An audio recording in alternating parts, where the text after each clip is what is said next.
देश भर में राम जन्मभूमि आंदोलन से जुड़े हुए लोगों में इस बात की खुशी है कि 22 जनवरी को आखिरकार बरसों से चली आ रही उनकी जो लड़ाई थी वो अब एक तरीके से न केवल खत्म होने वाली है बल्कि रामलला जो हैं वो अपने जन्म स्थान पर विराजने वाले हैं। 22 जनवरी को प्राण प्रतिष्ठा होनी है और एक खास खुशी जो का मौका ये उन तमाम कार सेवकों के लिए है जिन्होंने कार सेवा की थी यहाँ पे भव्य राम मंदिर बनाने के लिए। उन्हीं में से एक हैं भोपाल के रहने वाले अचल सिंह मीणा, जो 1992 में भोपाल से गए थे।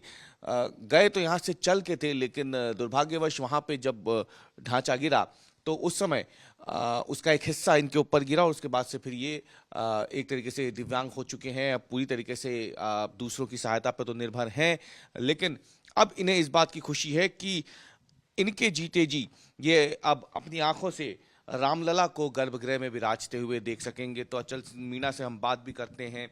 अचल जी, कैसे हुआ था आपके साथ ये सबसे पहले, और ये बताइए कि आप जिस चीज का इंतजार कर रहे थे, पिछली बार जब मैं आपसे मिला था 2019 में, तब फैसला आया था राम मंदिर को लेकर के। अब 5 साल बाद रामलला विराजने वाले हैं, वो तस्वीर जिसका आप लोग इंतजार कर रहे थे। आज जो मैं 30 साल से समय निकाल रहा था और भगवान के जन्मभूमि के लिए, आज मेरे देश के ऐसे करवट और जुझारू हमारे देश के प्रधानमंत्री जी के कर कमलों द्वारा आज भगवान राम की 22 तारीख को प्राण प्रतिष्ठा होने जा रही है।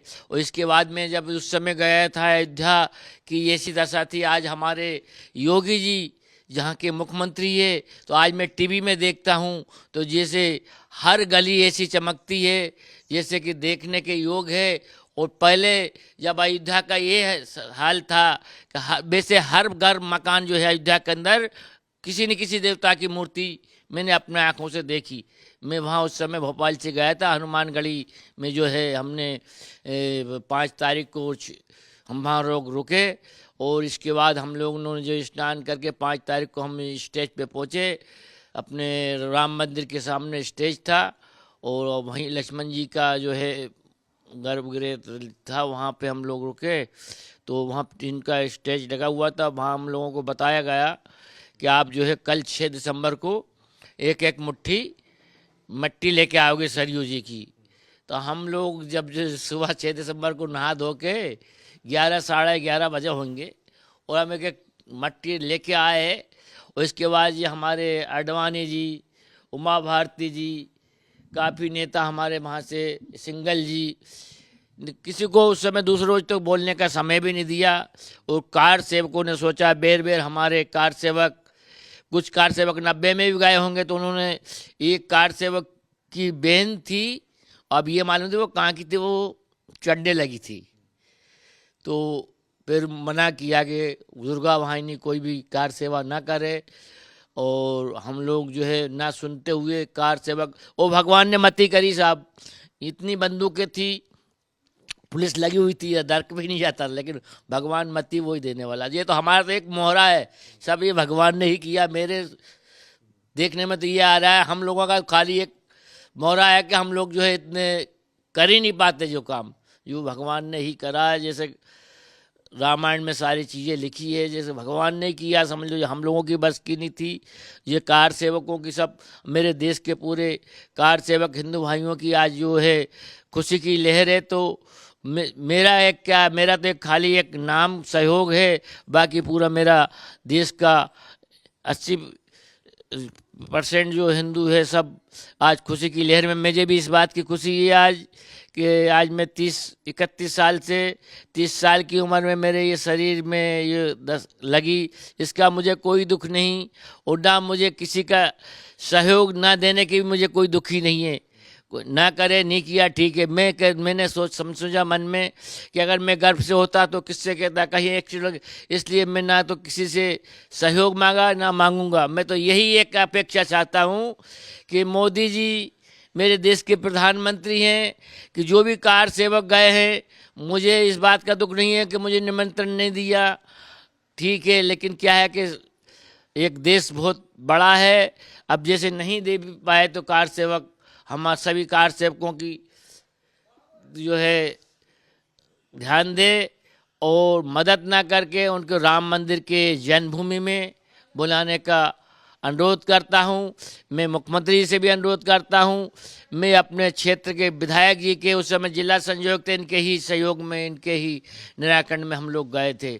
उस समय हमारे इस वर्तमान के मुख्यमंत्री रामेश्वर सिंह शर्मा जी हमारे क्षेत्र के जिला संयोजक थे और इन्हीं के नेतृत्व में हम लोग भोपाल जिले से पूरा भाई साहब के नेतृत्व में हम अयोध्या जी गए थे।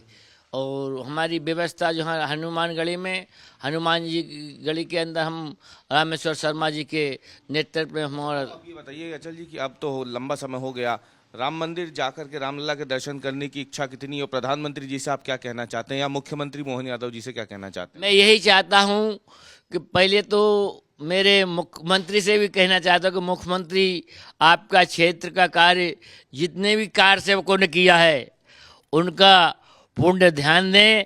मुझे ना दें मत दें, लेकिन बाकी जो है बाकी के जिनके ऊपर केस लगा है तो ये तो कोर्ट में भी मालूम है। उमा जी से पूछा जाए, अडवाणी जी से पूछा, जो कार सेवकों के शरीर क्षति हुई है उनको निमंत्रण दें और उनका मान सम्मान करें। धन ना दें तो मान सम्मान करें। तो मैं योगी जी से यही प्रार्थना करूँगा, आपकी अति कृपा होगी।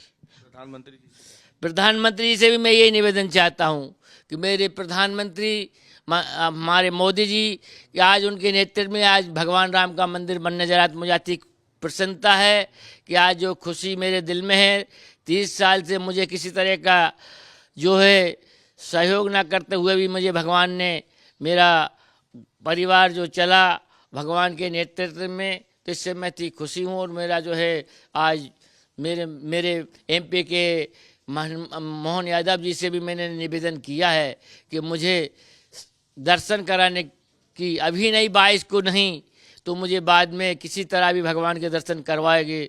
तो मेरे पास धन तो नहीं, लेकिन मुझे दुआ अलबत मेरे अपने मोहन यादव जी को दुआ अलबत दे सकूंगा। एक आखिरी सवाल बस अचल सिंह जी, एक आखिरी सवाल कि जिस मंदिर के लिए आपने ये चोट खाई थी, जिसकी वजह से पिछले 30 सालों से आप ऐसे हैं, वहाँ जाने के लिए अब आपको क्या लगता है कि इस सपने को सच होता हुआ देख करके आप इस समय क्या महसूस कर रहे हैं? कि आपने कभी सोचा था जीवन में कि आपके जीते जी वहाँ पे रामलला का मंदिर जो है वो बन जाएगा? और अगर आप जब बनने जा रहा है तो आप क्या सोच रहे हैं इसको लेके, क्या महसूस कर रहे हैं?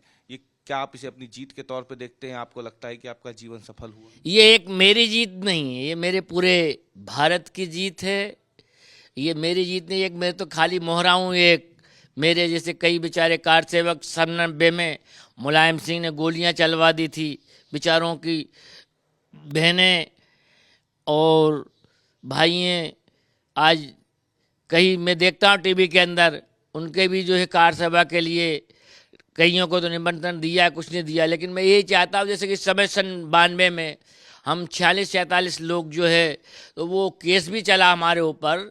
मेरे पास 2 वारंट आए थे। उस समय हमारे क्षेत्र में लक्ष्मीनारायण शर्मा जी देखते थे संगठन, तो वो वारंट वहाँ किसी तरह उन लोगों ने हमारा जो है कैंसिल कराने के लिए जमात करवा के ही हम वहाँ से अयोध्या से फैजाबाद। अब आपको क्या लग रहा है? सब मंदिर अब तो मंदिर बनने जा रहा है, रामलला विराजने वाले हैं, ये अचल सिंह मीणा अब इसे कैसे देखते हैं? अब मैं एक खुशी की लहर से देखता हूँ कि आज मुझे मेरी जो है 30 साल की इंतजार जो मैं कर रहा था, आज मेरी आंखों के सामने भगवान की प्राण प्रतिष्ठा भगवान राम विराजमान होने जा रहे हैं। जो कि पहले आज सुनते कि 500 साल से जो उलझा, हमारे मोदी जी कहते हैं अटका भटका ख़त्म करके आज जो है भगवान की प्राण प्रतिष्ठा हमारे मोदी जी के हाथों द्वारा जा रही है।